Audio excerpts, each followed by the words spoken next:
even there and coming here, and then I started getting interested in what we referred to in the introduction as maladaptive traits.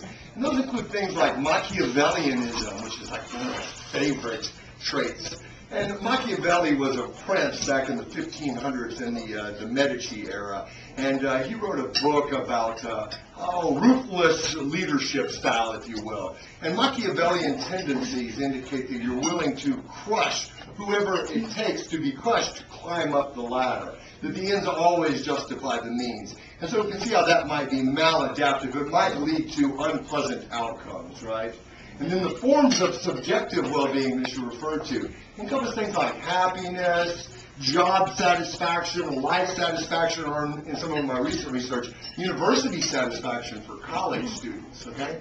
Another trait I'm very interested in is narcissism. Yeah, and there seems to be some evidence that narcissism is growing in students, young people nowadays, particularly this generation what we call millennials who are just now entering the workforce, those born largely after 1980, young 20s, 30s even. And so they're entering the workforce. And I see some millennials smirking at me right now. And so the millennial generation is what some people have suggested is an overly entitled generation. Some people have even gone so far as to say that we've gone from, in 60 years, from the greatest generation to the whiniest generation. Yeah. And so there was a 60 Minutes episode a couple of years back where they interviewed a lot of college students who were just insistent that they were, in fact, the cat's meow, that they had it going on. And the world needed to cower when they walked into the room, right? And so what has happened is that there's been this combination of what research suggests is a kind of a different style of child rearing combined with, shall we say, overly permissive child rearing, right? We don't spank kids anymore. Some of them need spanking, right? I've asked the chair of my department if I could use corporal punishment in the classroom, and she won't let me. So this overly aggressive child rearing combined with the seemingly misguided self-esteem movement of the 1980s. So in 1980s, a California assemblyman named John Vasconcellos, a name that is just etched in all of my manuscript hints, right? Set out this whole self-esteem movement because he believed that self-esteem was the panacea to cure all that ails the younger generation. And he went so far as to make self-esteem non-contingent upon performance. And that's what gave rise to little leagues now not keeping score. Right? Because to keep scores to indicate that one team has won and one team has lost. And to brand the child as a loser is just a horrible thing, right? And then other little leagues even give everyone a trophy. Even the last place. Well, I brought with you my trophy.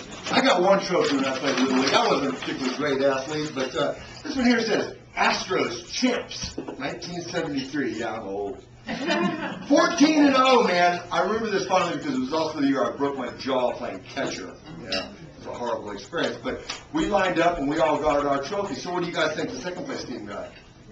Nothing. Yeah. Why? Because they're losers. Second place, to paraphrase the great Ricky Bobby from Talladega Nights, second place is for losers. Every place doesn't get a trophy. What happens if you're the best team or the best player and you see everybody getting the trophy? Now yours has diminished in value. Yeah, and so what has happened is we've raised an entire generation to think that self-esteem is what matters, and now we teach self-esteem in school, and we no longer teach science and technology and math and engineering. The Chinese are eating our lunch. They're eating our lunch because now we're only concerned about self-esteem. We want everybody to feel good about themselves, even if they can't add 2 plus 2. Well, that's going to really hurt our nation in the long run, I suggest. So this misguided self-esteem movement and this overly permissive child rearing have given rise to an entire generation of what we term entitled persons. And I've done some research on this, particularly about something called academic entitlement.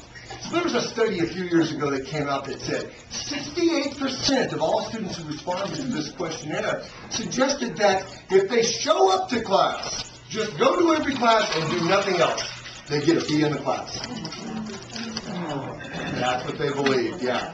So I decided that I would, as a psychometrician, what I'm involved in is designing and measuring aspects of psychology, like traits and attitudes and values and beliefs and stuff. So I adapted a scale from the workplace and then administered it to several hundred college students and looked at the relationship between academic entitlement and perceptions of grade fairness and university satisfaction and things like that. And what I found is that as entitlement goes up, satisfaction with university experience goes down, regardless of grades. Interestingly, there is a zero relationship between grades, college GPA, at least in my sample of several hundred students at this university, zero relationship between grades and university satisfaction. I think that makes sense to me. I thought, how can that be? It seems like if you make good grades, you're really happy with the university, right? So I had a little debriefing session with some of the students after we administered the survey, and we asked them, how come this showed up, and what do you think about that? And one of them said to me, and now look, these are his words, not mine, okay? He says, Dr. Miller, that relationship is because, think about this, if you're a dumbass, you're just happy then that you come back to class every day. So I started thinking, okay, if you have a 2.01 GPA, you're tickled pink they haven't thrown you out yet. You're loving the university, so that explains that relationship. I also found that perceptions of entitlement, which, let me backtrack just a little bit. This scale is designed to measure the perception that you deserve more than you're willing to give to your studies, and that you deserve more than everyone else regardless of how hard you work. And so what I found was that there was a negative relationship between entitlement and perceptions of grade fairness.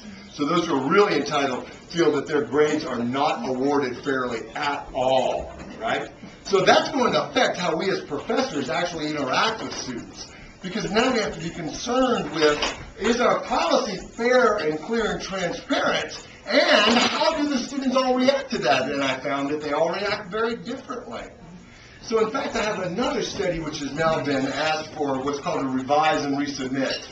Most studies that you submit to a peer-reviewed journal, it's double-blind, of course. I submit my article, and multiple reviewers read it not knowing who I am, and I get their feedback not knowing who they are. And about 80% of them are rejected at the first round. And so if you get an invitation to revise and resubmit, that's really good. And then about half of those that get R&Rs are ultimately rejected. And most of the good journals have about a 20% acceptance rate. So I have this R&R on this paper that looks at something called core self-evaluations.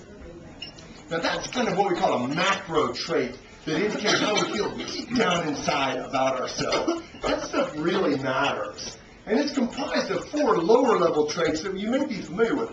Self-esteem, self-efficacy, the belief that if I work hard I can actually accomplish something. Locus of control, the belief that I control what happens to me, not the winds of fate conspiring